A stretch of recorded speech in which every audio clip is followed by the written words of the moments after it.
Are there different relational styles in recovery? Do they fall into general categories? I think there's at least one relational style that involves differences in whether people are relating to other people in recovery or not during their own recovery experiences. As I referenced with solo recovery, we have people that sort of have an acultural style of recovery. And what I mean by that is they initiate and sustain recovery without significant contact with other individuals in recovery, and in particular, without contact with the organized recovery communities that we have in the United States. Secondly, is we have a bicultural style of recovery of individuals who will initiate and sustain recovery with significant contact with recovery mutual aid communities and other people in recovery as a support for that, but also have significant continued participation in the larger culture. So they're bicultural in the sense that they've learned the core ideas and language and rituals and etiquette of the recovery community or a particular recovery community, but they're also very able to move out in the larger culture and function very well within that larger culture. And then thirdly, we have a category of individuals who developed a very enmeshed style of addiction recovery.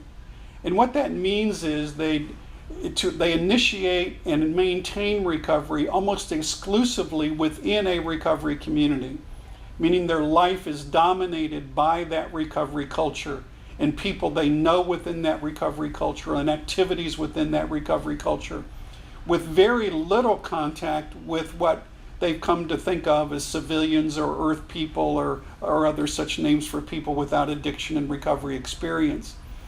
I think it's important to also know that those styles also relate to the kind of style of addiction that people experienced or interpersonally.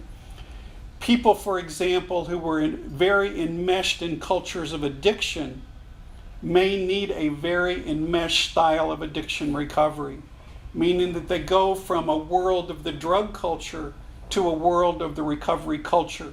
And they need to be as equally enmeshed within that recovery culture early in their recovery to fill that vacuum and void that otherwise would rapidly pull them back to active addiction.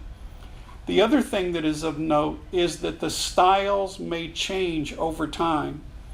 Many people will begin with an enmeshed style of recovery and then migrate towards a bicultural style as they begin to stabilize their recovery over time. And some may actually then move towards a more acultural style in late stages of recovery.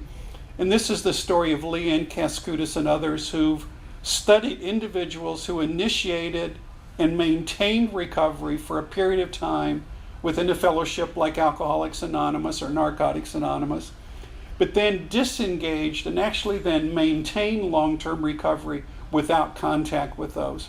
That idea of a disaffiliated style of recovery is interesting for this reason. We generally evaluate the effectiveness of a recovery mutual aid group based on the size of their active membership and their ability to retain that membership. Now, in some of the secular recovery mutual aid groups, such as Smart Recovery or Women for Sobriety, people are not expected necessarily to have long-term affiliation. The idea is get in, use the resources you need, learn the skills, and then go on with your life. Whereas in 12-step communities, we generally suggested that we talk about prolonged, if not lifelong, affiliation with those.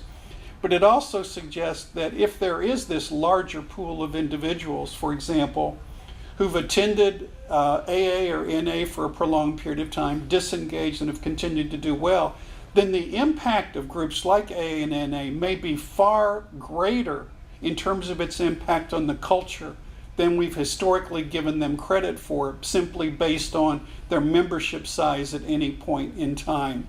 So we do see these differences, these acultural, bicultural, and enmeshed styles of recovery that again may change over time.